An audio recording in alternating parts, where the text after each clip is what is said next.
post your kids' photos on social media? If so, you're not alone. A new survey by hostingadvice.com found that 64% of parents with children under 10 actively post their kids' photos on social media. It's called sharenting, and experts are warning parents to be mindful of what they share online. Joining us now to discuss is Emily Fanous, spokesperson of hostingadvice.com. Emily, welcome. Good to see you.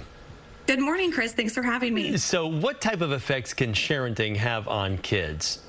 Yeah, well, sharenting is a big concern among parents. I think that there's a lot of conversation about children's social media use and what kids are doing online, but it's also important to think about what parents are posting. Our report found that the top concerns among parents when it comes to their children's privacy online are potential predators, seeing pictures of their children, unauthorized use of those images, and privacy invasion. Also, bullying is a top concern.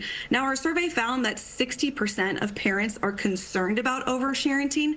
But even though 60% are, 1 in 10 admit that they probably post too much about their kids online. And because of this, 35% are hoping to cut back on sharenting this year. Now, is there a good way and a bad way, or is it just all bad if you're sharing too much? That's a great question as well. So we did ask parents about how much they're sharing about their kids online. So again, 61% are posting their kids online, but among them, 20% or 27% are doing so on public accounts. So it's important to think about who you're sharing these pictures and information with. We've also seen some parents now start to cut back on posting their children's faces. So maybe if you are posting on a public account, it's time to think about, maybe I should cover my child's face or not include too much identifying information maybe about where you live or where your child goes to school. I think, with everything, and I'm probably guilty of it too, you post pictures of your kids and whatnot, but I always try to keep out, never have it in front of the house or the school or anything that you can really kind of see where and when things are going on. Are there other safe practices out there that parents can kind of really adopt as they, people are not going to avoid posting pictures of their kids. I think that's a foregone conclusion, and that ship has already sailed. So how can they do it in a better way? Definitely, yeah. Well, our survey found that nearly 1 in 10 admit to actually tagging their location when they're posting online. So it's important to not say where you are with your children, not only for your children's safety, but for yours and your family. So definitely avoiding, like you said, posting identifying landmarks or even saying exactly where you are. Again, it's also important to think about who you're sharing that information with.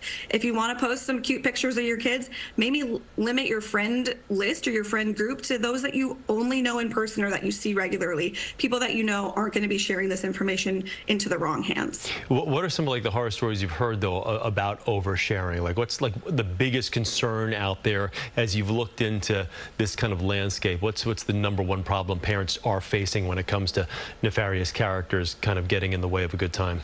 Yeah, our survey, we didn't hear exact stories of what happens when it goes bad, but we did hear those concerns that the biggest issue or thing that parents are worried about are predators seeing pictures of their kids. And again, in back to school season, a lot of parents posting pictures of their children with the school name. So if we can avoid, giving out that information and limiting who is possibly seeing these pictures, it's the best way to go for safety. Because as we know, there's way too many crazy people out there, that's for sure. Let's not give them any vehicles. Emily, thank you so much. Greatly appreciate it. Our spokesperson for hostingadvice.com. We thank you very much, Emily Fanous. Thank you.